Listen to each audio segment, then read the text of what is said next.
प्रमुख कार्यवाह म्हणून काम पाहतात आणि ते आज आपल्या समोर त्यांचे विचार व्यक्त करतायत सातारा ग्रंथ महोत्सवावर. चिटणीस.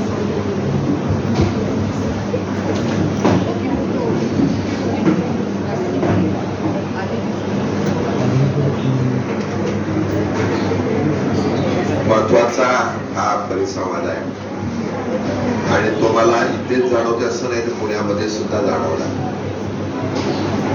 कारण मी आता 4 दिवसापूर्वी पुण्यात गेलो होतो आणि उत्कर्ष प्रकाशनमध्ये गेलो होतो आणि त्याने असं म्हटलं की पुस्तक विक्रीचा आता मोठा प्रश्न निर्माण झालेला आहे.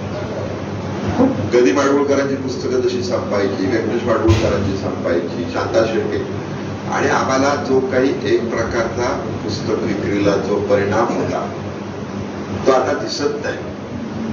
आणि त्यासाठी ते असं म्हटले पुढं की मी या वेळेला सातारच्या ग्रंथ महोत्सवामध्ये स्टॉल घेणार आहे.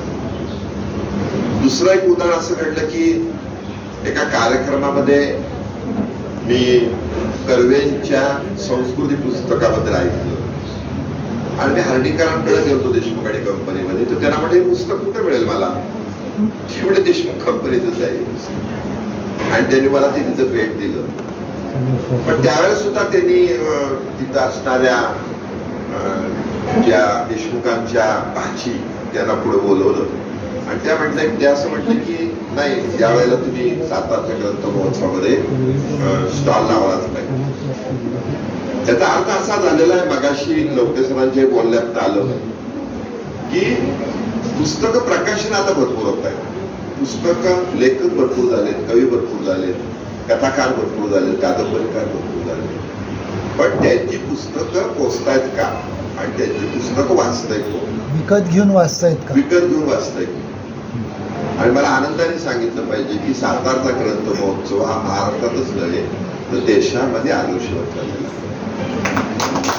सातारच्या ग्रंथ महोत्सवाने क्रांती केली म्हणून आम्ही असं म्हणतो की त्यावेळेला आमच्या संयोजकात पण काही मतभेद होतात आणि काय होतं, परंतु हे सगळं कुणाचं काही मत असू दे, पुन्हा ही संधी नाही. एकदा जर एखादा आपण म्हणतो संसार मोडला पुन्हा उभा करणं अवघड असतं, तसं हे काम सातत्याने चालू राहिलं पाहिजे. म्हणून जे आम्ही काम करतो आहोत, पाटणे सर, मी, लांडगे सर इथं आहेत, प्रदीप कांबळे, बाकी मंडळी आहेत, पण ते असं मला वाटतं की अतिशय पुण्याचं काम आहे असं आमचं मत झालेलं आहे. आणि त्याची बरीच उदाहरणं आहेत की रामास्वामी आता मुंबईला आहेत. धारावीचा खरं कोरोना आटोक्यात आणलं होतं त्यांनी आणि इथं नवीन कलेक्टर आले होते. आमचा मागच्या वर्षी ग्रंथ महोत्सव होता, आमची काय ओळख नव्हती. मी त्यांना फोन केला, त्यांना म्हटलं सर आमची ओळख नाही. ते म्हणजे जाऊन भेटता की ओळख काही अडचण नाही ना. नाही सर म्हटलं तुम्ही सांगा.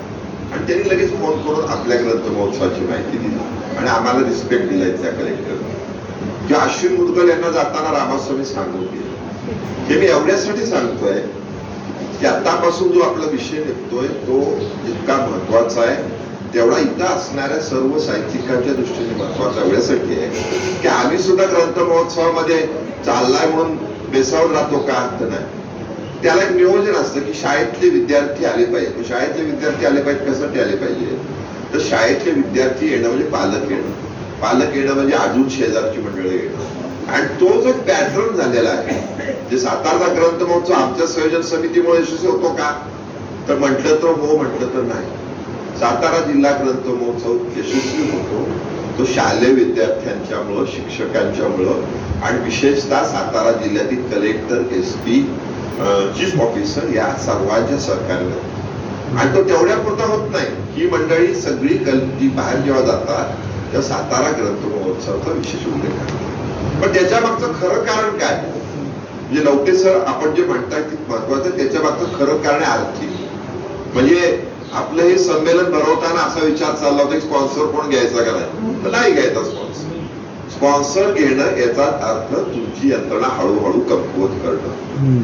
आणि आम्हाला सातारा जिल्हा ग्रंथ महोत्सव यशस्वी करायला कलेक्टर पासून सगळे जे मदत करतात त्याचं कारण हेच आहे की ज्याचा खर्च 1 ते 1.5 कोटी कमीत कमी असं वाटावं म्हणजे होणारच, तो ग्रंथ महोत्सव 7 ते 8 लाखाचा. आणि सर्व मंडळी अतिशय, मग शिक्षक असतील, प्राध्यापक मंडळी असतील, कलेक्टर असतील, एसपी, सगळी मंडळी प्रामाणिकपणे काम करतात. पण हे मी सांगताना मला मुद्दा, परवा मी हार्डीकरांच्या तोंडातनं एक सेनापती बापटांचं ओवी आहे, तर त्याने असं म्हटलं होतं, देशाचा संसार आहे शिरावरी, असे थोडे तरी वाटू द्यावं. हे कधी म्हटलं त्यांनी? तर त्यांनी स्वातंत्र्य मिळवण्याच्या पूर्वी एक म्हटलेलं होतं. आणि माझ्या असं लक्षात आलं की आता हे जे आहे, जे आता पूर्व आपण आजच्या आज इथं सांगावं, मी पुन्हा कन्फर्म करून घेतो त्यांच्याकडनं, नक्की सेनापती बापटाने हो म्हटले, सेनापती बापटानेच म्हटलेलं. तर आपल्यावर मोठी जबाबदारी अशी आहे की आता हा वाचन संस्कृतीचा जो ठेवा आहे, जो वाईमधला आपला विशेषता वसा वसा आहे वाचन संस्कृती, हा वसा जर पुढे न्यायचा असेल तर तुम्ही आम्ही काय करणार? आज आपल्याकडे दिसते एवढी गर्दी, पण जेव्हा आम्ही दीपलक्ष्मी पतसंस्थेमध्ये वेगवेगळे लेखक बोलवतो, वेगळे परिसंवाद घेतो, तेव्हा आम्हाला सकाळपासून फोन करून करून एवढा घाम येतो की 25 लोक जमतात. आणि ही परिस्थिती सातारपुरती नाही, पुण्यामध्ये सुद्धा आहे.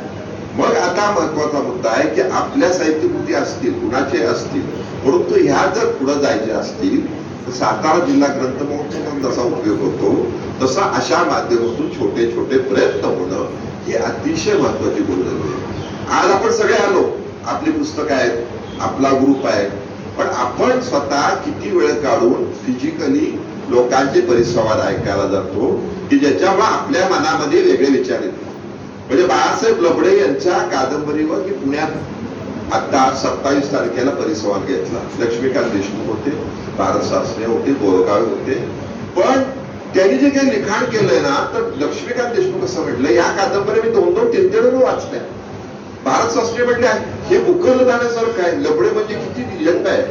म्हणजे तो मगाशी विषय निघाला की आपलं लिखाण जे तेच होत आहे का, आपल्या लिखाणामध्ये नवीन येत नाही का, हे कधी येईल?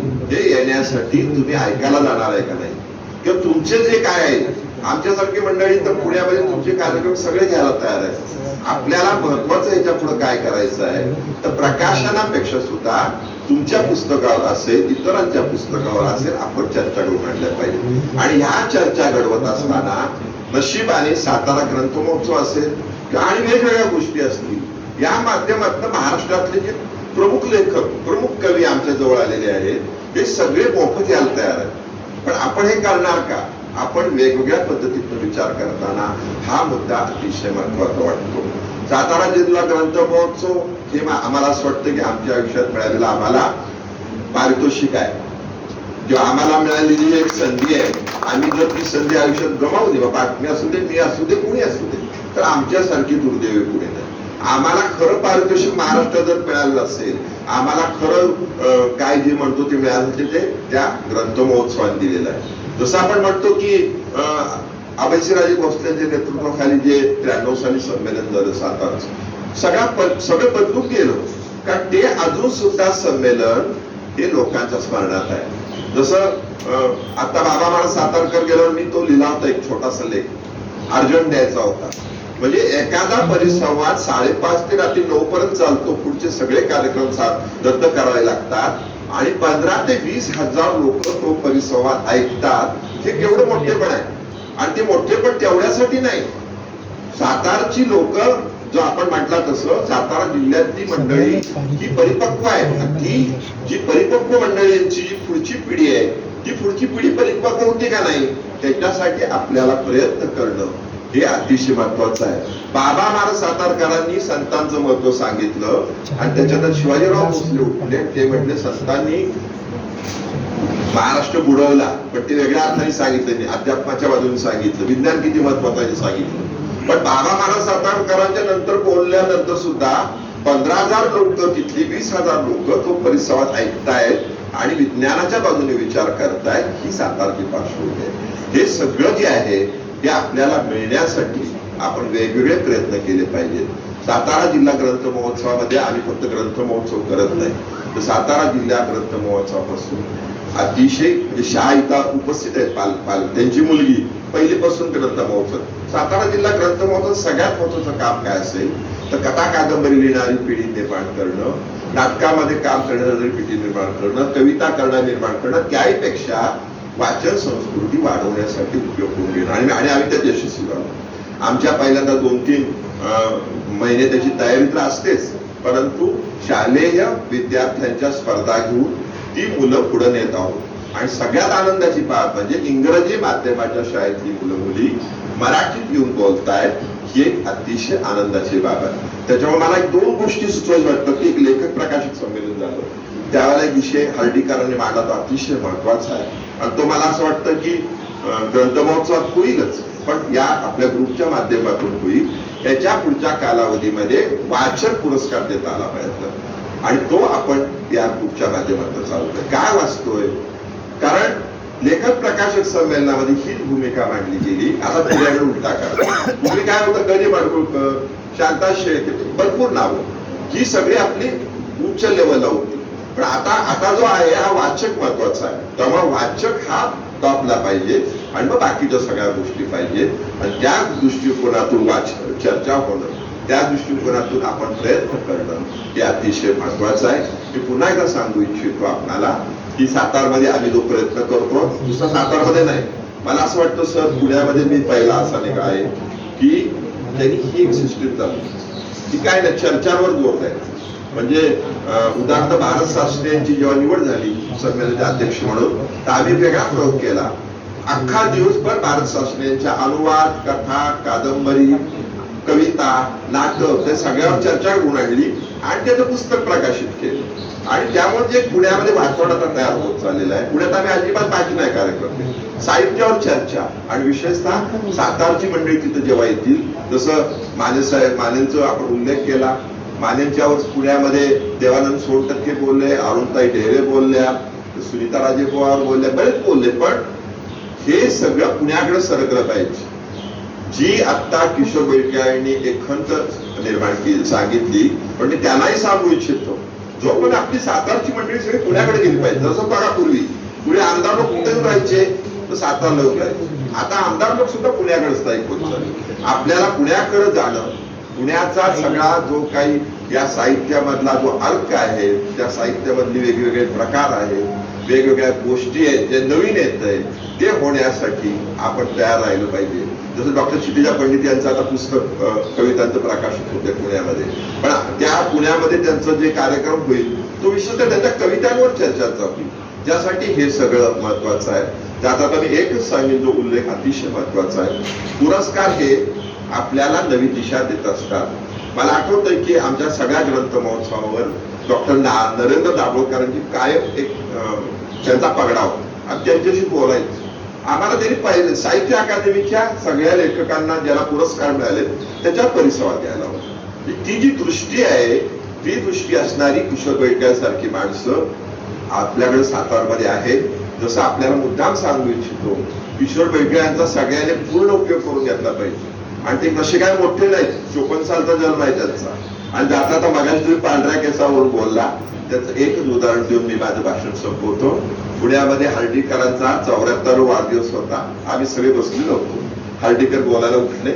ते असं म्हटले, माझ्या पांढऱ्या केसाकडनं पाहून तुम्हाला असं वाटत असेल मी म्हातारा झालोय, परंतु हे इथे जे सगळे बसलेले आहेत, माझं नाव घेतलं तर तुम्ही पाटणेंचं घेतलं, जसं हे सगळे कलम लावून आलेले आहेत. त्यामुळे म्हटले तुम्ही काय विचार करू नका. पण हे जे मी मुद्दाम सांगतोय ते एवढ्यासाठी सांगतोय की साहित्याच्या दृष्टिकोनातून, कारण आता आपल्याला समाज सुधारणा करण्यासाठी, वेगवेगळ्या रूढी परंपरा थांबवण्यासाठी साहित्य हेच माध्यम महत्वाचं आहे आणि त्याकडे वळलं पाहिजे. लवते सरांसारखी व्यक्तिमत्व बघा, ते 200 पुस्तकं सांगितली देतो म्हणून लगेच 40,000 रुपये किंमत आहे त्याची. किती पुस्तकं वाटतात, ते काय त्यांचं आहे ते सगळं वाटत जात आहे. हे होत असताना नवीन विषय आपल्या समोर आलेला आहे. आपण म्हणतो ब्रेन ड्रेन झाला, आपली मंडळी सगळी परदेशात गेली, पण त्याच्या पुढचा आता प्रकार आलेला आहे, वेल ड्रेन चालू आहे. आपल्याला अमेरिकेतला पैसा आता हळूहळू बंद होत चाललेला आहे. आपल्याकडे सगळी मंडळी ज्या प्रॉपर्टीज आहेत त्या विकतायत आणि आपल्या मुलगा नेतोय, मुलगी नेतोय आणि कोणी नेतोय अशी. आता मी ते त्याच्यावर आता बोलणार नाही, वेळ कमी आहे माझं. ते एका आता पुढच्या बहुतेक त्याच्यामध्ये उल्लेख येईल.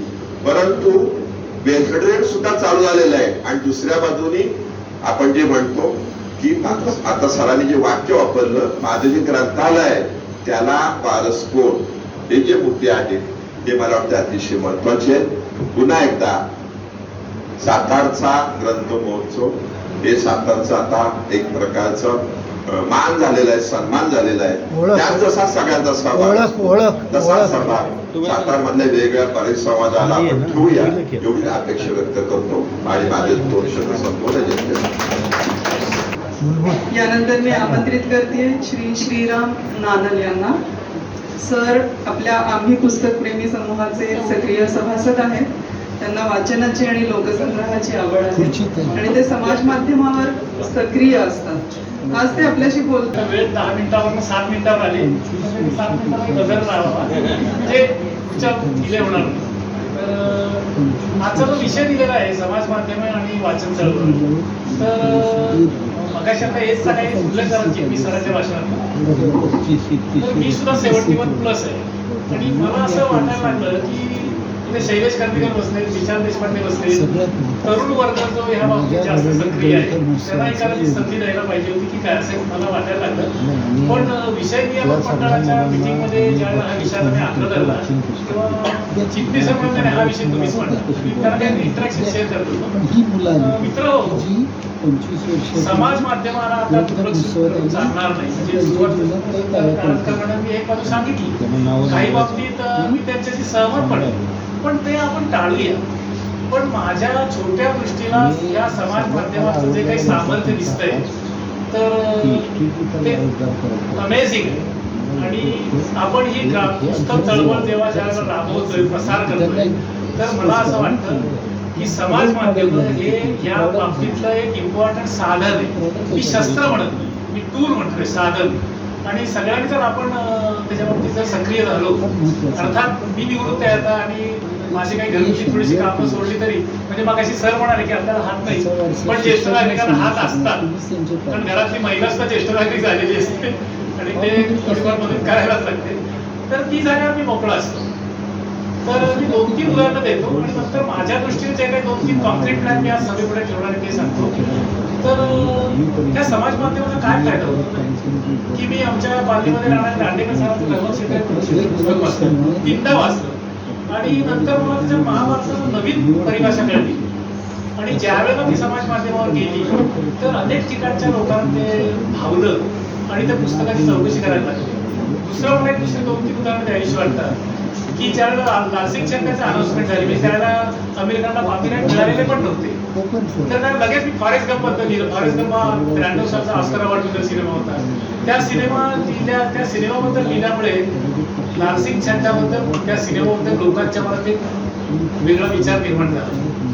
लालसिंग चड्ढा का पडला त्याच्यावर सुद्धा मी एक माझ्या पद्धतीने लिहिलं, माझ्या क्षमतेनुसार त्याच्यावर लिहिलं. ते मला आणखीन एक उदाहरण द्यावं असं वाटतं की मला नाट्यदी नाही तर मॅकबेथवर हैदर नावाचा एक सिनेमा आला आणि माझ्या नोकरीच्या काळात मला काही सिनेमा वगैरे बघायला मिळायचे नाही. आणि आता OTT माध्यम आलेलं, OTTवर थोडंसं बोलणार आहे. तर हैदर बघितल्यानंतर मला मॅकबेथचा अभ्यास करावा असं वाटतं. आणि मॅकबेथचे जे काय उपलब्ध ऑनलाईन देखत होतो एक नवीन मानवी प्रवृत्ती, कारस्थान असेल, काही असेल, प्रेमाची परिभाषा वेगळ्या करतात, तर ती त्याच्यातनं कळली. मला एक सगळ्या समाजाला असं सुचवायचं आहे की सध्या OTT चॅनेल्स या सुलभपणे अवेलेबल आहेत. जरी नेटफ्लिक्सने आता डबल हे कमी केलं असतं आणि इंडिव्हिज्युअल रजिस्ट्रेशन करायला लागत असतं तरी सुद्धा कॉस्ट विचारात घेता आणि त्याचा फायदा लक्षात घेता OTT माध्यम हे आपल्याला अतिशय गरजेचं आहे. आता त्याच्यात काय आपण बघायचं आणि काय नाही बघायचं हे थोडंसं आपल्याला ज्युडिशियसली बघायला लागतं. पण OTTवर अनेक चांगलं सिनेमा असतात, वेब सिरीज असतात आणि माझ्या दृष्टीने सिनेमा हे सुद्धा साहित्य आहे.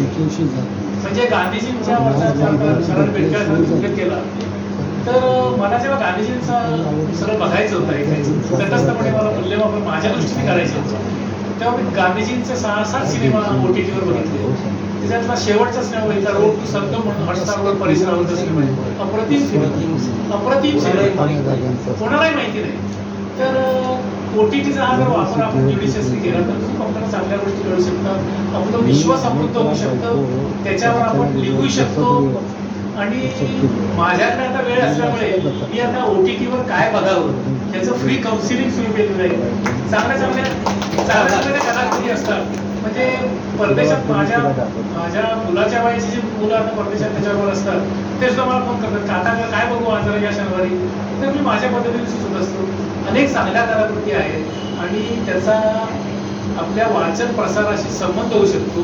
फक्त आपण व्यक्त व्हायला पाहिजे. आणि थोडंसं मला काय नम्रपणे सुचवायचं आहे की मला मराठीचा अभिमान आहेच पण थोडंसं आपण इंग्रजीमध्ये व्यक्त व्हायला लागलो तर लार्जर ऑडियन्समध्ये, म्हणजे अल्केमिस्ट हे माझं आवडतं पुस्तक आणि त्याच्यात पुस्तकातून मी खूप काही शिकलो, प्रेझेंटेशन करू लागलो. मग पुस्तकाच्या लेखकाच्या जेव्हा फेसबुक पेजवर मी गेलो तर तेव्हा मला डायरेक्ट त्यांच्याशी काही इंटरॅक्शन करता आलं आणि त्यांना मी सांगितलं की अल्केमिस्टची जी थिअरी आहे ती थिअरी आणि दासबोधातली पंचमहाभूताची थिअरी मला सारखी वाटते आणि त्यांना भारतीय वाङ्मयाबद्दल इंटरेस्ट निर्माण झाला. थोडंसं इंग्रजीमध्ये पण आपण व्यक्त होऊया असे मला आपल्याला सूचना करायचे. आणि 2 कॉन्क्रीट गोष्टी मला इथे सुचवायच्या. आता विद्यार्थ्यांचा काहीतरी या केला तर इथे आता आपले पाटणे सर बसलेलेच आहेत. तर आपण असं आपल्या समूहातर्फे एक सातारा शहरामध्ये असा एक उपक्रम करूया की आता शाळेतल्या मुलांना व्हॉट्सअप वगैरे कायदेशीर आहे की नाही मला त्याचे नियम आता अजून माहिती नाही, पण तुमच्या कॉलेजमधले विद्यार्थी व्हॉट्सअप वगैरे वापरत असतील तर असा आपण एक उपक्रम करूया की त्यांनी वाचलेल्या पुस्तकाबद्दल व्हॉट्सअप वापरणं प्रत्येक जन्मलेल्या व्यक्तीचा अधिकार आहे. मग काय हरकत नाही, सरळ एक. तर माझी अशी सूचना आहे की आता इथे सगळे ज्येष्ठ मंडळी बसलेले आहेत तर त्या विद्यार्थ्यांना 1 किंवा 2 तुकडे आपण निवडूया आणि त्यांनी वाचलेली पुस्तकावर त्यांनी 2 पॅरेग्राफ लिहायचे. आपला सर तो ग्रंथ महोत्सवामध्ये हा एक उपक्रम आहे आपला आहेत आणि यावेळी आम्ही आपल्यालाही सहभागी करून घेऊ. आणि आत्ता सरांनी तुमच्या विषयाला पुष्टी म्हणून लवटे सरांनी फार सुंदर संदर्भ दिला चिटणीस साहेब आपल्याला की गेले 25 वर्ष जे ग्रंथ महोत्सवात विद्यार्थी म्हणून सहभागी होत आहेत अशा सगळ्या लेखक कवी झालेत हे ग्रंथ महोत्सवाचं यश. लोकांना विद्यार्थ्यांना लिहायला सांगायचं आणि त्यांना रेकग्निशन द्यायचं. म्हणजे पुरस्कार देऊन किंवा आणखी त्यांना त्या ग्रुपमध्ये घेऊन. आणि दुसरी एक माझी अशी सूचना आहे की आपल्या शेजारच्या जिल्ह्यात जो व्हॉट्सअप ग्रुप आहे त्याचं पुस्तक प्रेमी त्यांनी खूप चांगलं केलेलं आहे. त्यांनी फेसबुकला आता पेज काढलेलं आहे. तर आपण पण आपलं फेसबुक पेज करूया आणि त्याच्यामध्ये आपल्या सगळ्या लोकांना भेटायला संधी देऊया. मला वाटतं की नुरकर मॅडम बसले आहेत, डॉक्टर अदिती बसले आहेत, विशाल आहे आणि माझं सुद्धा कॉन्ट्रीब्युशन देऊ शकतो. तर ह्या पद्धतीने आपलं आम्ही पुस्तक प्रेमी या जर आपण फेसबुक पेज केलं तर मोठ्या पातळीवर ते पसरेल आणि या चळवळीला आपल्याला बळ मिळेल. तर माझी आपल्याला एवढीच विनंती आहे की या समाज माध्यमांकडे निगेटिव्ह दृष्टीने न बघता त्याचं पॉझिटिव्ह गाईड घ्यायचं. चांगली भाषा वापरली तर मी ट्विटरवर असतो, ट्विटरवर अर्धा पाऊण तास दिवसात मी घालवतो, अनेक लोकांना फॉलो करतो. तुम्हाला इथे फॉलो करता येऊ शकेल. आपल्याला ज्यांची वैचारिक विचारसरणी पटत नाही अशा लोकांना उलट फॉलो करून त्यांना योग्य भाषेत आपले विचार मांडणं हे एक कौशल्याचं काम आहे, ते आपण करू शकतो. तर आपण सर्वांनी जास्तीत जास्त तुमची सगळे बिझी जी लोक असतात, मी निवृत्त झालेला आहे पण डॉक्टर श्रोत्री सगळे पहाटे 4 वाजता उठतात आणि सोशल माध्यमावर लिहितात. तर आपण वेळ काढावा एवढीच माझी आपल्याला विनंती आहे. आणि या महत्त्वाचा विषय आयोजकांनी घेतल्याबद्दल मी त्यांना धन्यवाद देतो. एकच कालची गोष्ट सांगतो की महेश एलकुंचवार म्हणून थोर नाटककार आहेत. तर त्यांनी ब्लॉगरसाठी एक कार्यशाळा घेतली होती पुण्यामध्ये. मला दुर्दैवाने ते उशिरा कळलं. अदरवाईज असे उपक्रम आपल्याला करता येतील. आपल्या ग्रुपमध्ये एक नितीन सप्रे म्हणून दिल्लीचे आहेत, उत्कृष्ट ब्लॉग लिहितात, उत्कृष्ट. आणि ते दिल्ली दूरदर्शनला काम आहे. त्यांना डिस्टन्स हा फॅक्टर असल्यामुळे ते घेऊ शकले नाही. तर आपण सर्वांनी याला विचार करावा एवढीच. आम्हाला माहित नव्हतं. मी CAB ला जायचो तुम्ही शिस्तबद्ध पहिल्यापासून लक्षात घ्या. कार्यक्रमाला यानंतर मी सुद्धा ते आमंत्रित करते आपल्या दैनिक प्रभातचे कार्यकारी संपादक आणि पत्रकार श्रीनिवास वारंजीकर यांना. ते गेली 6 वर्ष सातत्याने जयपूर लिटरेचर फेस्टिवलचं वार्तांकन करत आहेत आणि आज ते आपल्याला याच जयपूर लिटरेचर फेस्टिवल बद्दल सांगणार आहेत. नानांचा आदर्श सगळ्यांनी घ्यावा. नमस्कार. खूप वेगळा आणि महत्त्वाचा विषय आहे आणि तो सांगणं यासाठी महत्त्वाचं आहे की आजचं आपलं जसं नियोजन वेळेचं गणलंय ते गणता कामा नये. हे जर आपल्याला फॉलो करायचं असेल तर आपण प्रत्येकाने आपल्या आयुष्यात एकदा तरी जयपूर लिटरेचर फेस्टिवल हा अनुभवला पाहिजे. आपलं साहित्य संमेलन हे अतिशय वेगळ्या पद्धतीचं असतं. त्याची मी जयपूरशी तुलना करत नाही, पण साहित्य संमेलनासाठी जाताना माणूस आपल्याला काय मिळणार आहे हे मिळवण्यासाठी जात असतो. त्यामुळं केवळ आणि केवळ आशयाला अनुसरून चर्चा झाली पाहिजे या हेतूने जयपूर लिटरेचर फेस्टिवलचं संपूर्ण कार्यक्रम पत्रिका ही ठरवलेली असते. त्याच्यामागची सगळ्यात महत्वाची गोष्ट म्हणजे पहिलं संमेलन संपलं की त्याच्या दुसऱ्या दिवसापासून त्यांच्या दुसऱ्या वर्षीच्या संमेलनाची तयारी सुरू होती. त्यांच्या वेबसाईटवर पुढच्या संमेलनाचे विषय आणि त्यामध्ये सहभागी होणाऱ्या वक्त्यांची नावं ही अनुक्रमे प्रसिद्ध केली जातात. आपलं काय होतं, आपण समारंभ प्रियतेमध्ये जास्त अडकतो. पाहुण्यांचं स्वागत गीत, मग परिचय, मग दीप प्रज्वलन, मग याचा सत्कार, मग त्याचा सत्कार, मग कुणाचा तरी आणखी काहीतरी, यामध्ये वक्त्यांचा वेळ वाया जात असतो. हा वेळ वाया घालवायचा नसेल तर काय करायचं, त्याचे साधे सोपे उपाय या जयपूर लिटरेचर फेस्टिवलने दिलेले. त्यातलं एक उदाहरण मी आपल्या समोर ठेवतो. ते म्हणजे अशा पद्धतीचं पुस्तक हे जयपूर लिटरेचर फेस्टिवल मध्ये तुम्हाला डेलिगेटच्या किट मध्ये मिळतं. यामध्ये काय आहे तर याच्यामध्ये 5 दिवसांचा कार्यक्रम, म्हणजे लिटरेचर फेस्टिवल पूर्णपणे पंचतारांकित हॉटेलमध्येच होतं. जगातल्या 67 भाषांमधले, भारतातल्या 26 भाषांमधले 165 परिसंवाद आणि 350 पेक्षा जास्त साहित्यिक या संमेलनामध्ये सहभागी होत असतात. आपण नोबेल विजेत्यांना भेटत नाही, आपण पुलित्झर प्राइज विजेत्यांना भेटत नाही, आपण मॅक्सेसे विजेत्यांना भेटत नाही, आपल्याला बुकर प्राइज मिळालेले लेखक समोरासमोर पाहायला भेटायला मिळत नाही, किंवा ज्यांच्यावरती डेथ वॉरंट निघालेलं आहे असे सलमान रश्दी किंवा ती बांगलादेशची लेखिका तस्मिरा नसरीन अशासारख्या लेखकही अभावानंच पाहायला मिळतात, भेटायला मिळतात. या सगळ्यांना भेटायचं एक तीर्थक्षेत्र म्हणून जयपूर लिटरेचर फेस्टिवलचा मी उल्लेख करेन. मी अरुणा साहित्य संमेलनाचे अध्यक्ष झाल्या त्यावेळेला त्यांची मुलाखत घेतली होती आणि त्यावेळेला अभिव्यक्ती स्वातंत्र्य हा विषय खूप मोठ्या चर्चेमध्ये होता. अरुणाने एकच सांगितलं होतं, तुमची अभिव्यक्ती पणाला लागेल असं आधी लिहा तरी, ते लिहा मग आपण अभिव्यक्ती स्वातंत्र्याबरोबर बद्दल बोलू. आपण असं काहीच लिहित नाही, आपण खूप ओरडच लिहितो आणि म्हणतो मी खूप मोठा लेखक झालो, असं काही नसतं. आपल्या प्राणाचं रक्षण करण्यासाठी अभिनेते किंवा राजकीय नेते बाउन्सर्स बाळगतात हे आपल्याला माहिती आहे. पण असे लेखक मी जयपूरमध्ये बघितले की जे लेखक बाउन्सर्स बाळगतात. आपण या पद्धतीच्या पातळीवरती कधी जाणार आहोत का नाही याचा विचार करणं ही सर्वात महत्वाची गोष्ट आहे. सगळ्यात महत्वाची गोष्ट या पुस्तकामध्ये आढळली. याच्यामध्ये काय आहे तर संपूर्ण 5 दिवसाच्या कार्यक्रमांची पत्रिका आहे. त्याचा आपण एखाद्या वृत्तपत्राची पुरवणी बघतो तसा 16 पानी अंक असतो आणि या 16 पानी अंकामध्ये कुठल्या व्यासपीठावर कुठला कार्यक्रम किती वाजता होणार आहे याचं संपूर्ण नियोजन दिलेलं असतं. मी पहिल्यांदा गेलो त्यावेळेला मला असं वाटलं की किती मोठे लेखक, किती परिसंवाद, काय काय करायचं. मग फ्रंटवरला जायचं का बैठकमध्ये जायचं का दरबार हॉलमध्ये जायचं, त्या संपूर्ण हॉटेलच्या परिसरामध्ये फिरून फिरून पाय दुखायला लागतात, डोके दुखायला लागतं आणि नंतर लक्षात येईल अरे आपल्याला हा परिसंवाद ऐकायला होता तो राहूनच गेला.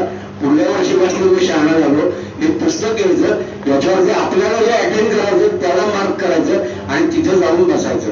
ह्या पद्धतीने जर तुम्ही गेलात तर तुम्हाला या सगळ्या दिग्गज लेखकांचं लिखाण आपल्याला तिथं वाचायला मिळतं, ऐकायला मिळतं, पाहायला मिळतं. आपलं संमेलन म्हणलं की साधारण 70-80 पुस्तक प्रदर्शनाचे स्टॉल असतात. जयपूरमध्ये पुस्तकांचा एकच स्टॉल असतो. त्याच्यामध्ये अल्फाबेटिकली लेखकांच्या अल्फाबेटिकली पुस्तकांच्या नावाने पुस्तकं मांडलेली असतात. मधल्या टेबलवर त्या साहित्य संमेलनात आज ज्या लेखकांची व्याख्यानं आहेत, टुडेज रायटर्स, त्यांची पुस्तकं तुमच्यासाठी स्वतंत्रपणे काढून ठेवलेली असतात. तुम्हाला हवं असलेलं पुस्तक तुम्ही अल्फाबेटिकली निवडा, ते घ्या, त्याच्यावर डिस्काउंट मिळतं. जर नसेल ते पुस्तक तिथं ऑर्डर नोंदवा, पेमेंट करा, कुरिअरली पुस्तक अमेझॉनद्वारे तुमच्यापर्यंत पोहोचतं. पुस्तकापासून कुणीही वंचित राहत नाही. वेळेचं गणित अत्यंत काटेकोरपणे पाळलं जातं. एकही परिसंवाद वक्ता आला नाही म्हणून पुढे ढकललाय, प्रेक्षक आले नाहीत म्हणून पुढे ढकललाय, ठिकाण बदललंय, असं कधीही होत नाही. परिसंवादाचे विषय हे पूर्णपणे आशयाला धरून असतात. यान मार्टेल नावाचा एक लेखक आहे, लाईफ ऑफ पाय सिनेमा तुम्ही बघितला असेल. त्या यान मार्टेलची मुलाखत त्या ठिकाणी होती आणि यान मार्टेलने त्या मुलाखतीत सांगितलं होतं की ज्या वेळेला मी एखाद्या विषयावर पुस्तक लिहितो त्यावेळेला त्या विषयाचा अभ्यास करण्यासाठी कमीत कमी 3 ते 4 वर्षांचा कालावधी घेतो. माझ्या अभ्यासिकेमध्ये त्या विषयाची निगडीत स्टिकिंग नोट्स मी लावून ठेवतो. लाईफ ऑफ पाय लिहिताना मी अशा 3,500 स्टिकिंग नोट्स माझ्या अभ्यासिकेमध्ये पेस्ट केलेल्या होत्या आणि ते सगळे संदर्भ त्या पुस्तकात आल्यानंतर तो माझा विषय संपला.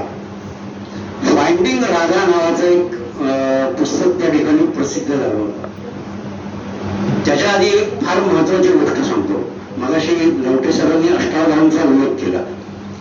दक्षिण भारतामध्ये अष्टावधानमध्ये शतावधान या पद्धतीची एक स्पर्धा असते. म्हणजे समजा मी जर असं म्हटलं की मी ग्रेसचं सगळं वाचलंय, मी जी.ए. कुलकर्णीचं सगळं वाचलंय, तर मला मध्ये बसवतात आणि एका वेळेला 100 लोक माझ्या भोवती जी.ए. कुलकर्णीविषयी, ग्रेसविषयी प्रश्न विचारतात आणि त्या प्रश्नाचं मी कसलाही कागद हातात न घेता उत्तर द्यायचं असतं. भैरप्पांच्या साहित्यावर असं शतावधान 10 वर्षांपूर्वी झालेलं होतं. भैरप्पा आता 80 क्रॉस केलेले लेखक आहेत. जयपूर लिटरेचर फेस्टिवलमध्ये भैरप्पा एका परिसंवादात बोलतायत. समोरचा ऑडियन्स हा 20-25 वयोगटापासूनचा नॅशनल आणि इंटरनॅशनल स्टँडर्डचा ऑडियन्स आहे आणि 22 वर्षाचा एक मुलगी भैरप्पांना विचारते, तुमच्या पर्वमधले द्रौपदीचं चित्रण हे पुरुषप्रधान संस्कृतीला पाठीशी घालणार आहे असं का? म्हणजे इतक्या इंटेलिजंट प्रश्न. आपण म्हणतो नवीन पिढी काय वाचत नाही वगैरे, पण नवीन पिढी भरपूर वाचत असते. ते पुस्तकं ऐकत असतात, पुस्तकं ऐकत असतात. त्याचं प्रत्यंतर आपल्याला चित्र येतं. फाइंडिंग राधाचं मी तुम्हाला उदाहरण सांगतो. नमिता गोखले म्हणून एक साहित्यिक आहेत, साहित्य अकादमी त्यांना गेल्या वर्षी मिळालं. त्या जयपूर लिटरेचर फेस्टिवलच्या संयोजकांपैकी एक आहेत. म्हणजे हे त्यांचं ब्रेन चाइल्ड आहे. 17 वर्ष हा फेस्टिवल चालू आहे. जगभरातल्या वेगवेगळ्या भाषांमधल्या लेखकांना त्यांनी राधा हा विषय दिला आणि राधेविषयीचं तुमचं इंटरप्रिटेशन काय आहे हे त्याच्यामध्ये मांडा म्हणून त्यांना सांगितलं. त्यातल्या निवडक निबंधांचं फाइंडिंग राधा नावाचं पुस्तक हे त्या जयपूर लिटरेचर फेस्टिवलमध्ये प्रसिद्ध झालं. अर्थातच त्या पुस्तकावरती परिसंवाद होता. पुस्तक प्रकाशन म्हणजे तिथं आपल्यासारखं पुस्तक प्रकाशन नसतं. म्हणजे ऋषी कपूरचं खुल्लम खुल्लाचं प्रकाशन जयललितमध्ये झालं. मी पहिल्याच वर्षी त्या फेस्टिवलला होतो. लंडन विद्यापीठाची भारतीय संस्कृतीचा अभ्यास करणारी राचेल डॉयर नावाची एक विदुषी आणि ऋषी कपूर हे दोघंजण स्टेजवर होते. खुल्लम खुल्ला या पुस्तकाचं प्रकाशन होणार आहे. ऋषी कपूरचा परिचय नाही, राचेल डॉयरचा परिचय नाही, तो परिचय याच्यामध्ये. पुस्तक प्रकाशन त्यांनी एका पाऊचमधनं पुस्तक बाहेर काढलं, समोर लोकांना दाखवलं, टिपावर ठेवलं आणि मुलाखतीला सुरुवात झाली. अशा पद्धतीने पुस्तक प्रकाशन, ज्याच्यात मुखपुस्तकाचा सत्कार, प्रकाशकाचा सत्कार, मग ह्याला काय म्हणायचं त्याला काय म्हणायचं काही नाही, थेट आशयाला भिडणं. तर फाइंडिंग राधावरती असाच परिसंवाद चालू असताना त्या लेखकांनी आपापली मतं तर तिथं मांडलीच आणि नंतर शेवटची 15 मिनिटं परत ओपन फोरम होता. ओपन फोरम मध्ये अशाच एका 17-18 वर्षाच्या मुलाने जो प्रश्न विचारला त्या प्रश्नाला टाळा पडल्या होत्या. तो प्रश्न काय होता मी तुम्हाला सांगतो, कायम तुमच्याही लक्षात राहील आणि तो कधीही विसरला जाणार नाही. त्यांनी सांगितलं होतं राधा आणि कृष्णाचं नातं आणि महाभारताचा काळ म्हणजे नीतिमत्ता आणि नीतिमूल्य याची जपणूक करण्याचा काळ. राधा विवाहित होती, तिचा नवरा अनय. कृष्ण विवाहित होता. राधा आणि कृष्णाचं नातं आजच्या काळामध्ये सुद्धा एका अनैतिक संबंधाच्या परिमाणामध्ये मोजलं गेलं पाहिजे. त्याला आपण देवत्व देऊन टाकलं, हरकत नाही. पण त्या काळामध्ये राधेच्या नवऱ्यावरती काय प्रसंग आले असतील समाजात वावरताना याचा उल्लेख तुमच्या एकाही लेखामध्ये नाही असं त्यांनी सांगितलेलं होतं. त्यामुळं जयपूर लिटरेचर फेस्टिवल ही बौद्धिक मेजवानी असते. आपण जर संवेदनशील लेखक असू, संवेदनशील वाचक असू आणि संवेदनशील व्यक्ती असू तर आपण जयपूर लिटरेचर फेस्टिवल कधीही सोडता कामा नये. धन्यवाद. Time to time. आणि आताचे आपले ह्या सेशनचे शेवटचे वक्ते आहेत श्री विनोद कुलकर्णी. ते दैनिक पुण्यनगरीच्या सातारा आवृत्तीचे वृत्तसंपादक आहेत. आज ते बोलत आहेत महाराष्ट्र साहित्य परिषद या विषयावर.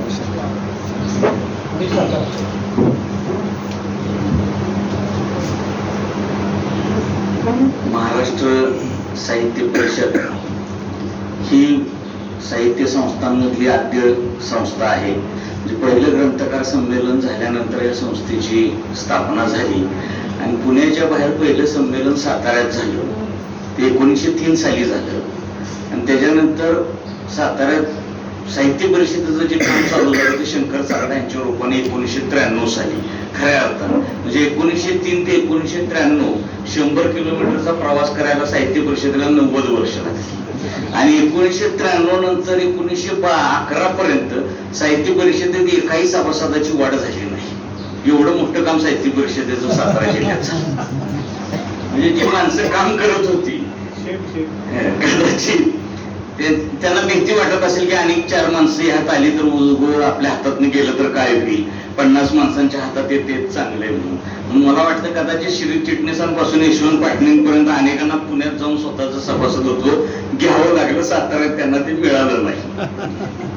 2011 साली रवींद्र बेडक्या हे साहित्य परिषदेचे फलटण शाखेचे सभासद होते. ते उभे राहिले आणि महाराष्ट्र साहित्य परिषदेचं कार्य सातारा जिल्ह्याला समजायला लागलं, कळायला लागलं की साहित्य परिषद नावाची काहीतरी संस्था आहे. 93 जे साहित्य संमेलन झालं त्यामुळे साहित्य संमेलन होतं कळलं, साहित्य परिषद असते आणि तिचंही काहीतरी काम असतं हे कळायला 2012 साल साताऱ्यात उजळलं आणि त्याच्यानंतर मी एक साताऱ्यात शाहूपुरी शाखा नावाची एक साताऱ्यात शाखा सुरू केली. सातारा शहराची एक शाखा होती पण ती काहीच काम करत नव्हती म्हणून वेगळी शाखा सभासदत्व देत नव्हती त्यामुळे वेगळं सभासदत्व वेगळी शाखा असं वेगळा नावा संसार साताऱ्यात एकाच संस्थेचा उभा करावा लागला. आज जवळपास 11 पासून आज 12-13 वर्ष महाराष्ट्र साहित्य परिषदेच्या शाहूपुरी शाखेच्या माध्यमातून मी काम करतोय. किशोर बेडकर त्या शाखेचे आमचे मार्गदर्शक आहेत. त्यांच्या मार्गदर्शनाखाली सुद्धा अनेक उपक्रम आमच्या शाखेचे चालतात. साहित्य परिषदेच्या अनेक लोकांना आपण सभासदत्व दिलं, अनेक शाखा सुद्धा सातारा जिल्ह्यात वाढवल्या. महाराष्ट्रातला पहिला मराठी भाषा पंधरवडा किशोर बेडके यांची संकल्पना केली. 11-12 एक तप झाला. आम्ही ती साताऱ्यात राबवतोय. अनेक साहित्यिक महाराष्ट्रातले महाराष्ट्राच्या बाहेर जे त्या मराठी भाषा पंधरवड्याला साताऱ्यात येतात. विभागीय साहित्य संमेलन, युवा साहित्य नाट्य संमेलन, समीक्षा साहित्य संमेलन आणि सातारा साहित्य संमेलन मध्ये लेखक प्रकाशक साहित्य संमेलन असे एक दिवसाचं साहित्य संमेलन, 2 दिवसाची साहित्य संमेलन, 3 दिवसाची साहित्य संमेलन सुद्धा 12 वर्षात अनेक आम्ही शाहूपुरी शाखेच्या माध्यमातून घेतलेली होती. विद्यार्थ्यांसाठी लेखक तुमच्या भेटीला असे कार्यक्रम राबवले. किशोर बेडके यांच्या संकल्पनेमुळे डॉक्टर जयंत नारळीकरांसारखे लेखक ज्यांचा 9वीला धडा आहे ते सुद्धा विद्यार्थ्यांना शिकवण्यासाठी साताऱ्यात येऊन गेले. मराठी भाषेला अभिजात भाषेचा दर्जा मिळावा यासाठी गल्लीपासून दिल्लीपर्यंत आपल्या शाखेने प्रयत्न केले. म्हणजे देवेंद्र फडणवीस मुख्यमंत्री असताना महाबळेश्वरला त्यांना काळे झेंडे दाखवण्याचा सुद्धा निर्णय आम्ही घेतला आणि 26 जानेवारीला दिल्लीत जाऊन आंदोलन करण्याची संकल्पना मांडली आणि प्रत्यक्षात उमटवली. 26 जानेवारीला दिल्लीत जाऊन आंदोलन करणं ही काही सोपी गोष्ट नसती आणि त्याला सातारचे आमदार शिवेंद्रराजे भोसले, महाराष्ट्रातले काही साहित्यिक, साताऱ्यातले डॉक्टर राजेंद्र माने पासून डॉक्टर करंबेळकर असे अनेक साहित्यिक दिल्लीपर्यंत घेऊन गेले. भाषेला दर्जा मिळाला का नाही माहित नाही, तो मिळेल का नाही तेही माहित नाही, परंतु आपण प्रयत्न करत राहिलं पाहिजे हा त्या एक प्रयत्नांचा भाग होता. आणखी एक शाहूपुरी शाखेची मोठी कामगिरी म्हणजे अखिल भारतीय मराठी साहित्य संमेलनाचं अध्यक्षपद हे निवडणुकीने मिळायचं. महाराष्ट्रातल्या 4 प्रमुख संस्था ह्या अखिल भारतीय साहित्य महामंडळाच्या सभासद आहेत आणि त्यातल्या 1-2 संस्था जमून 200-250 मतं एखाद्या साहित्यिकाला त्यांनी टाकली की तो अध्यक्ष म्हणून निवडून यायचा. सातारा जिल्ह्यात महाराष्ट्र साहित्य परिषदेची कार्यकारिणीची बैठक झाल्यानंतर शाहूपुरी शाखेतर्फे आम्ही पहिल्यांदा प्रस्ताव दिला की साहित्य संमेलनाच्या अध्यक्षपदाची निवड ही सन्मानानं झाली पाहिजे आणि ती निवडणुकीनं होता कामा नये.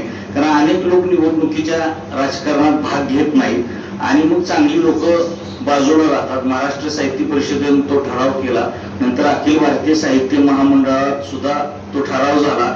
सुदैवानं त्यावर्षी साहित्य परिषदेचा प्रतिनिधी म्हणून मी महामंडळावर होतो आणि तो ठराव मंजूर झाल्यानंतर अरुणा ढेरे पासून फादर फ्रान्सिस दिब्रोटो पर्यंत अनेकांना सन्मानानं साहित्य संमेलनाचं अध्यक्षपद मिळालं. ही आता साताऱ्याची महाराष्ट्र साहित्य परिषदेतली कामगिरी आहे. साताऱ्यातून आपण काय काय केलं, साहित्य संस्था अनेक बंद पडलेल्या आहेत ही वस्तू स्थिती आहे, तिलाही काही नाकारता येणार नाही. साताऱ्यात साहित्य चळवळ अतिशय मृत अवस्थेत होती, छोटे छोटे प्रयत्न सुरू होते, पण जे काही व्यापक स्वरूपात व्हायला पाहिजे ते काही घडत नव्हतं. ते महाराष्ट्र साहित्य परिषदेच्या शाहूपुरी शाखेच्या माध्यमातून केलं.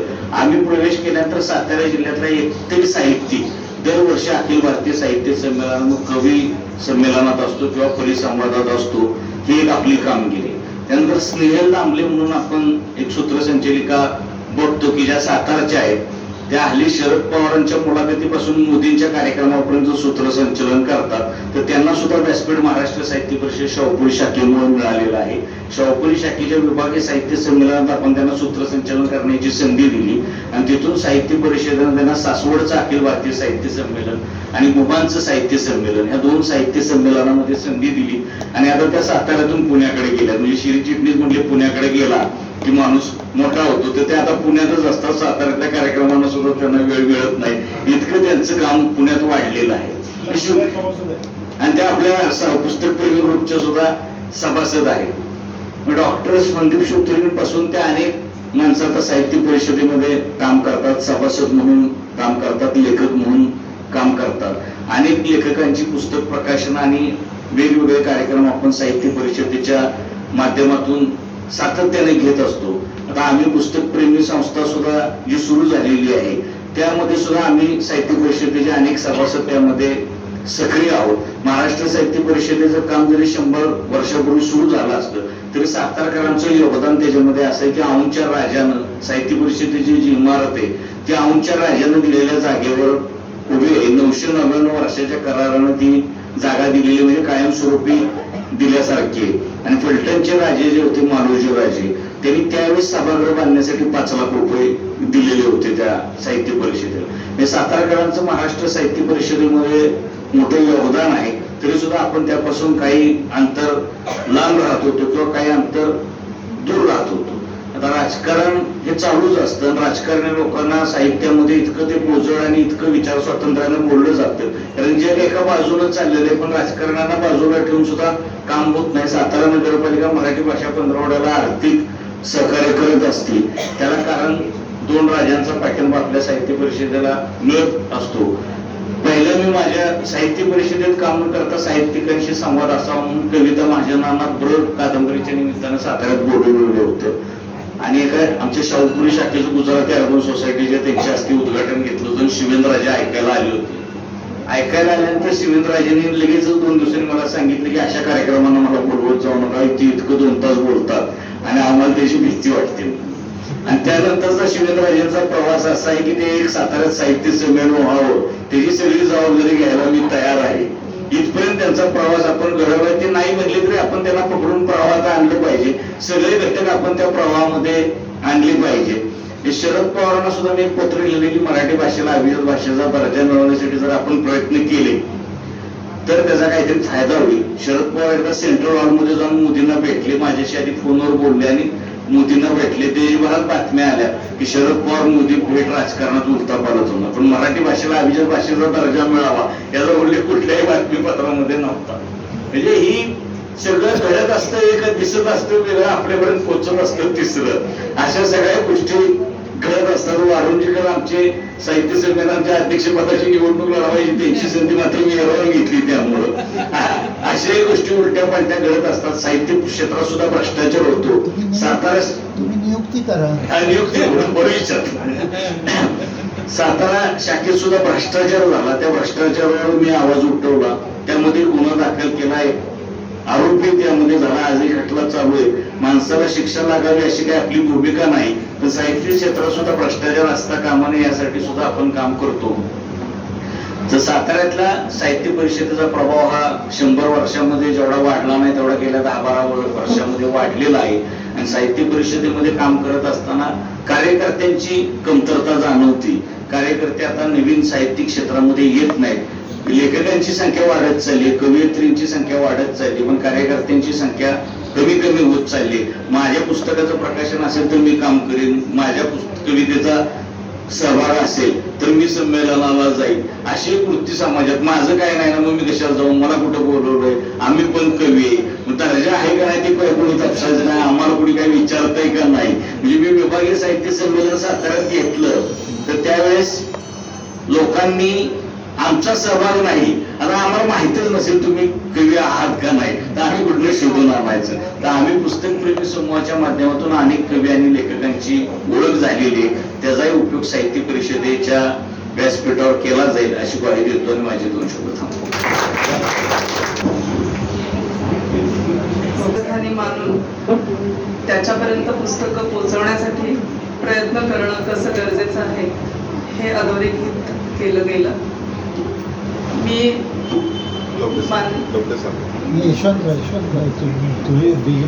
पाटणे सरांना विनंती करते की कृपया आपण व्यासपीठावर यावं आणि या परिसंवादात सहभागी झालेल्या सत्कार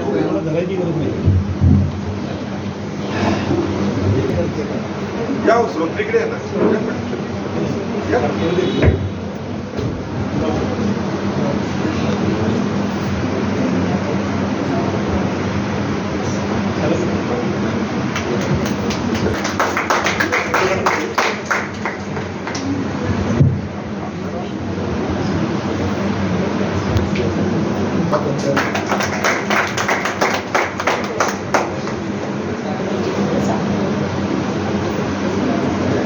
इथे जाऊन आता आम्हाला घेऊन जावं.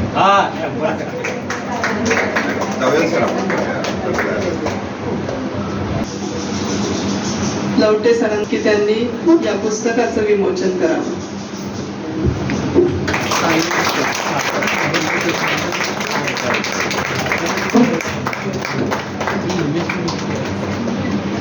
खूप खूप आभारी आहे. खरं तर मागच्या 14 तारखेला कार्यक्रम होणार होता आणि त्या दिवशी मला शक्य होणार नव्हतं शनिवार असल्यामुळे. आणि मला जेव्हा सरांनी सांगितलं की 5 तारखेला कार्यक्रम करतो आहे, तर मी सरांना माझं पुस्तक पाईपलाईनमध्ये होतं, तर सरांना विचारलं की आपण प्रकाशन करू शकतो का. आणि सरांनी परवानगी दिल्यानंतर मी आमच्या प्रकाशकांना सांगितलं, त्यांनी सगळी प्रोसेस फास्ट करून पुस्तक प्रकाशनासाठी दिलं. त्याबद्दल मी सर्वप्रथम श्रोत्री सरांचा मी खूप खूप आभार मानतो. पुस्तकाच्या बद्दल सांगायचं झालं तर पुस्तक हे मुंबईच्या चाळ संस्कृतीवरती आहे. माझ्या आयुष्याची सुरुवातीची 25 वर्ष या चाळ संस्कृतीमध्ये गेली. चाळ संस्कृतीमध्ये अभाव हा एक अशी गोष्ट आहे की त्या अभावाचा प्रभाव आपल्यावरती किती करून घ्यायचा. अभाव तर प्रत्येक गोष्टीमध्ये असतो. चाळ संस्कृतीमध्ये स्वच्छता म्हणा किंवा चांगल्या शिक्षणाचा म्हणा, या सगळ्या गोष्टींचा अभाव होता. सकाळच्या वेळेला नळाचं पाणी येणं या सगळ्या गोष्टींचा अभाव होता आणि ह्या सगळ्या अभावाचा आपल्यावरती प्रभाव किती करून द्यायचा हे आपल्यावरती असतं. आणि हे करत असताना माझ्या आईबाबांनी मला ह्या सगळ्या अभावाचा प्रभाव माझ्यावरती जाणवून दिला नाही, म्हणून आज मी त्यांना इथे माझ्याबरोबर त्या पुस्तकाचं प्रकाशनासाठी बोलवलं आणि त्यांच्या संस्कारामुळे मी हे चाळ संस्कृतीचं पुस्तक लिहू शकलो. आणि ह्या पुस्तकामध्ये मुंबईच्या चाळ संस्कृतीबद्दल सगळी माहिती आहे आणि ती मला एकदम मला वाटतं की अशा प्रकारचं हे पहिलंच पुस्तक असेल की ज्याच्यामध्ये साहित्याबद्दल एवढी सखोल माहिती दिली असेल. एवढं मी बोलून माझे 2 शब्द बोलणं संपवतो आणि संपूर्ण आम्ही साहित्य पुस्तकप्रेमी या सर्व समूहाचा आभार मानतो. धन्यवाद. मी अध्यक्षीय समारोपासाठी उभा आहे असं म्हणायला हरकत नाही. सगळ्या सत्रांचा समारोप मी नंतर करीन. तत्पूर्वी आता ताजं जे पुस्तक प्रकाशित झालं त्याबद्दल पहिल्यांदा लिहिल्याबद्दल डॉक्टर नरूभाऊ कदम यांचं मी अभिनंदन करतो. त्यांनी मला हे पुस्तक कालच PDF पाठवलेलं होतं आणि सकाळी 7 पासून इथे येईपर्यंत ते मी वाचून काढलं. तुम्हाला सगळ्यांना सांगेल की हे पुस्तक विकत घेऊन जरूर वाचा, तुमचे पैसे फुकट जाणार नाही. मराठीमध्ये चाळीवर भरपूर लोकांनी लिहिलं. बटाट्याची चाळ तुम्हाला माहिती आहे, मुंबईचा जावई तुम्हाला माहिती आहे, गिरणगाव कदाचित माहीत असेल. तुम्ही ते वाचले की नाही मला, आळूची वडी तुम्हाला माहिती आहे की नाही मला माहित नाही. पण चाळ संस्कृती ही खरं म्हणजे भारताचं कम्युनिटी लाईफ आहे.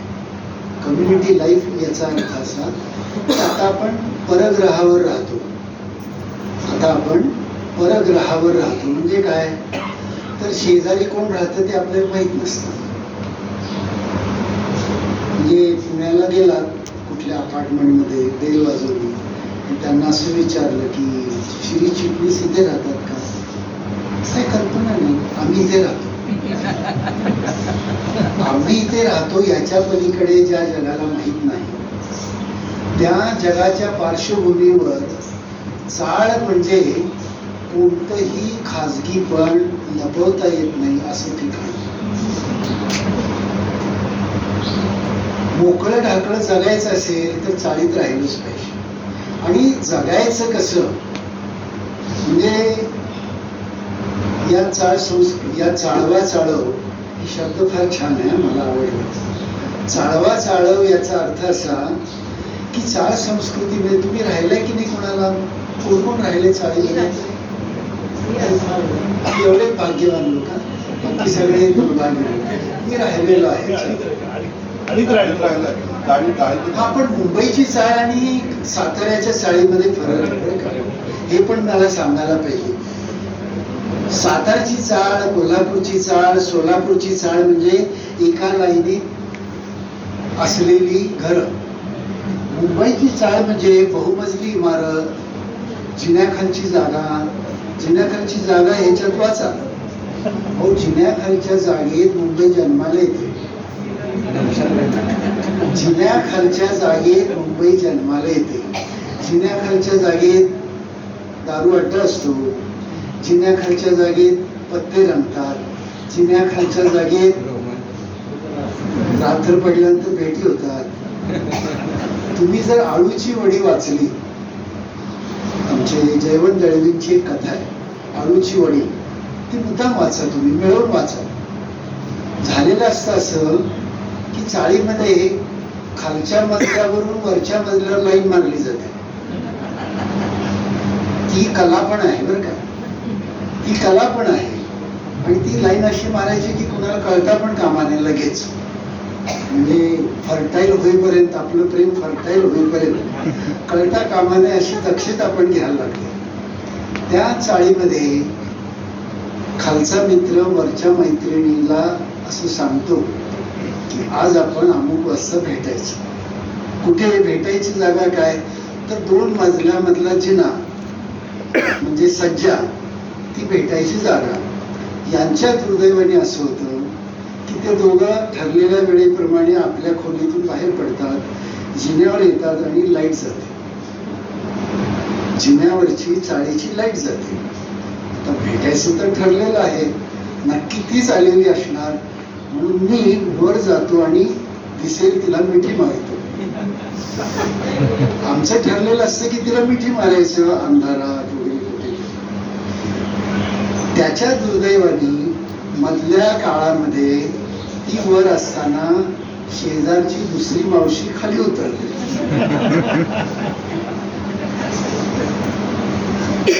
आणि हिला देण्यासाठी त्यानं आळूची वडी तोंडात धरून आणलेली असते.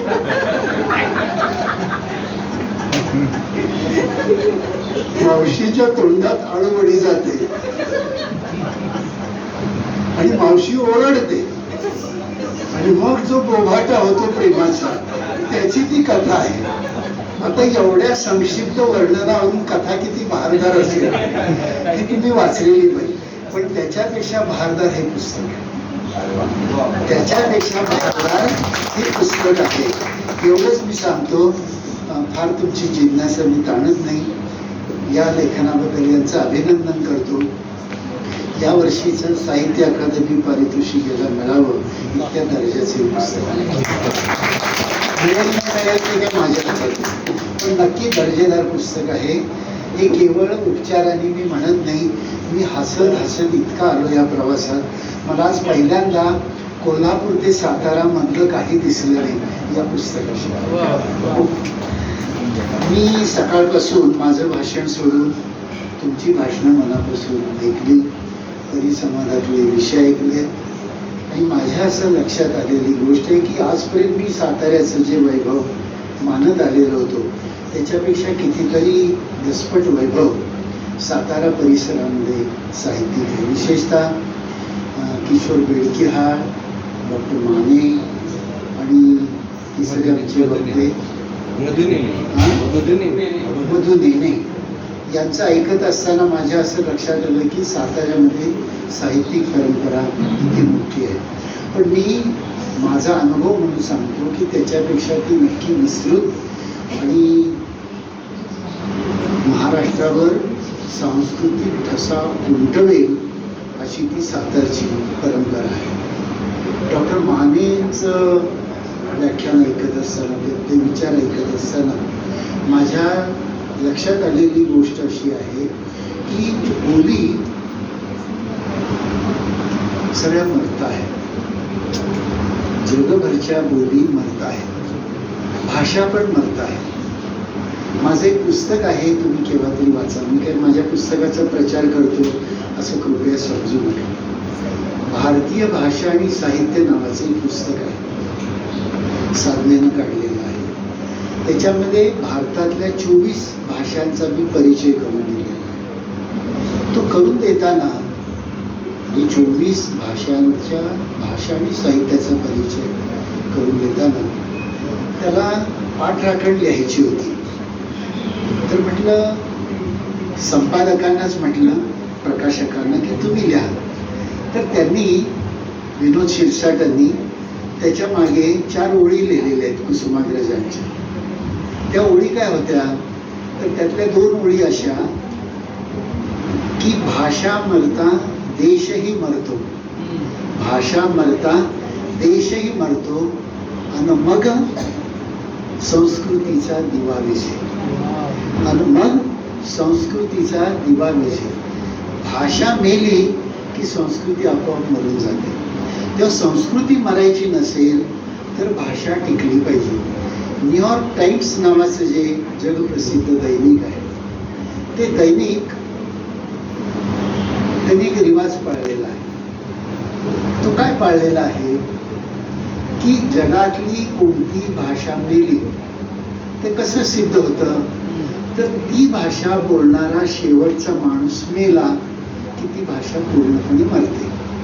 ते त्या भाषिकाचा फोटो छापतात.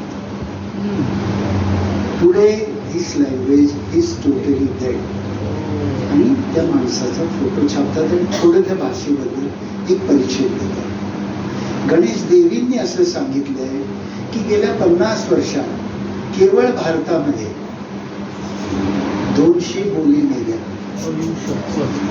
केवळ भारतामध्ये गेल्या 50 वर्षात 200 बोली मेल्या.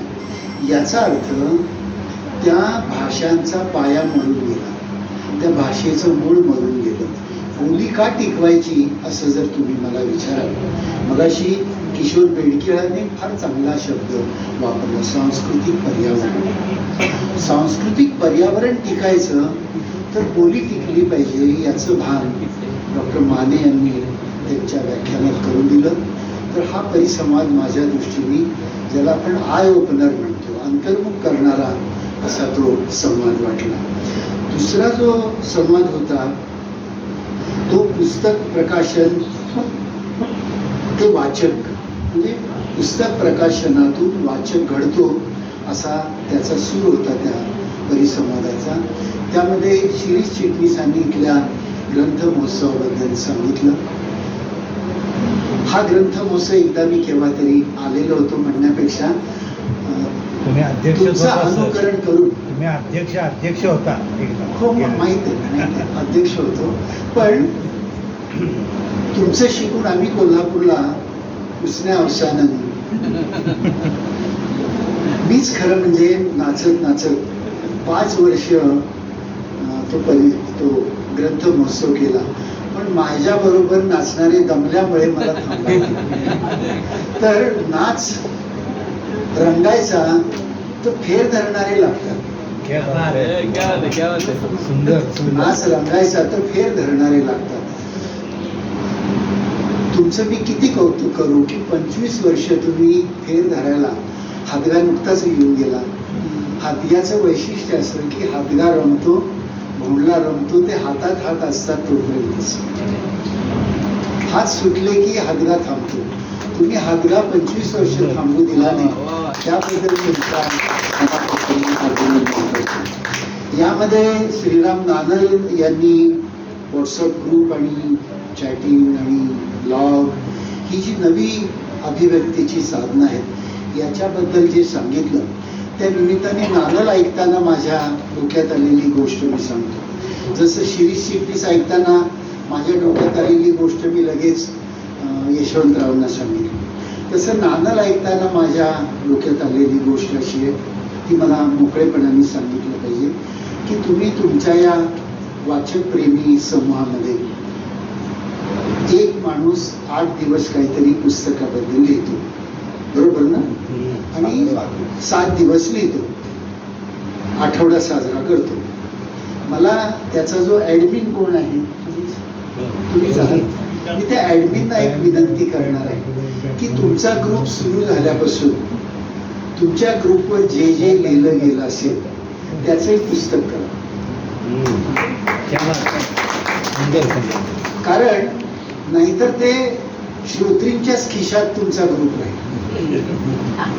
तो जर ग्रुप सगळीकडे पसरायचा असेल तर त्याचं पुस्तक झालं पाहिजे. विशेषतः निवडक, त्यातले निवडक जे पुस्तक परीक्षण असतील त्याचं जर पुस्तक केलं तर ते मराठी समीक्षा साहित्यातलं एक नवपरिमाण ठरेल असं मला वाटतं. म्हणून ते तुम्ही करावं.